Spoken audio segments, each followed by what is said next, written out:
Welcome to News York Times. Please subscribe for more recent breaking news updates. Baseball stadium issues warning against singing national anthem. What fans did instead made officials regret it. This is enough to bring a tear to the eyes of the toughest patriotic Americans among us.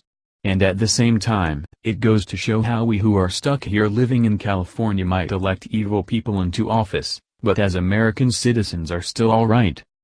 Last night at a baseball game Fresno, California before Clovis High played Buchanan Friday night for the Central Section Softball Championship, the announcer representing the section stated there wouldn't be a national anthem prior to the game.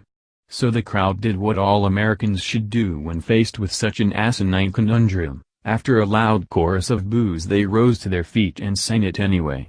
And no one could, or would even dare to try to stop them. Breitbart News reported that as the people sang the players stopped their pre-game warm-ups to turn around and face the American flag that waved beyond the center field wall.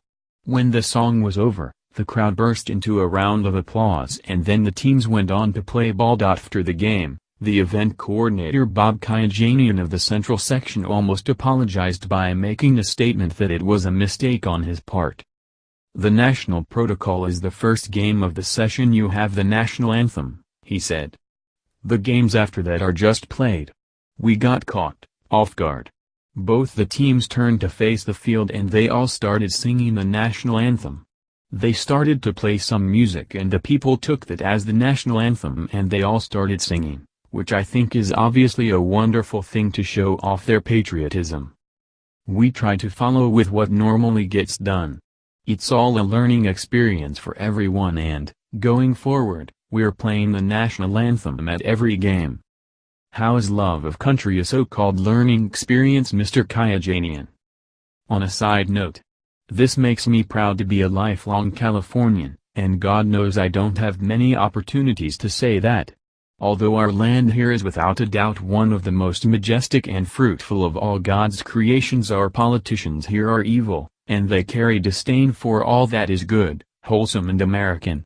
But our people are just the same as anywhere else in the nation. We have love of country, our family, and our Creator.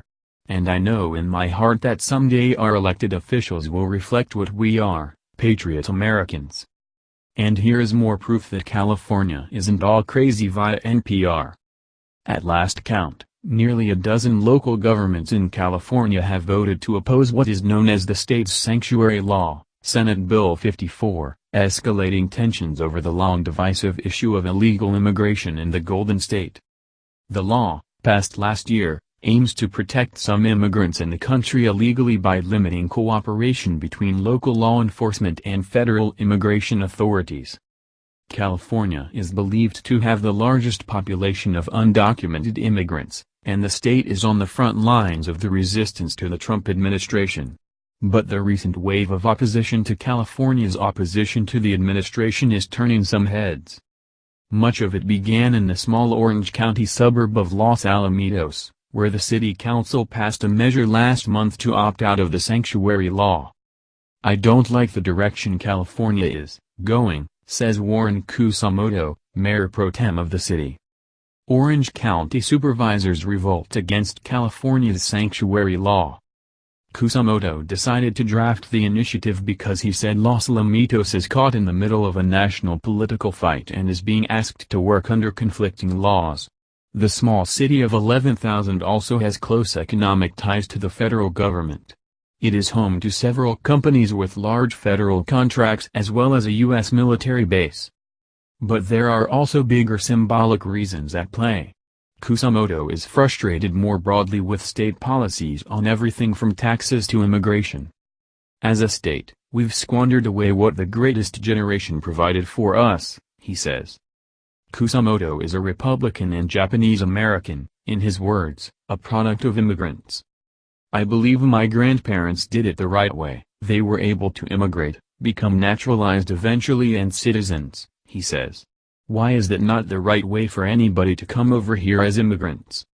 In some Southern California suburbs, and in many rural areas, There is mounting frustration that views like Kusumoto's are being crowded out by liberal cities that have gone to battle with President Trump.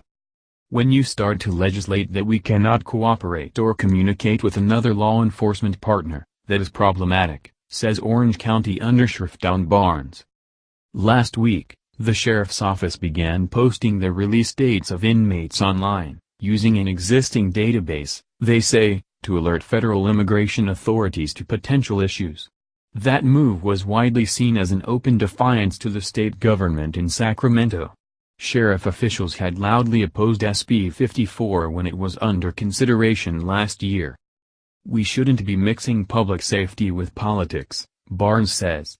And there's a crossover that keeps happening that is becoming more politically driven, that is, disregarding the public's safety.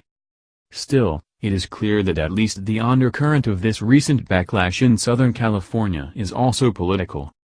It's the dying gasp of Orange County's nasty brand of conservative. Thanks for watching. Please subscribe for more top breaking news update. Thank you.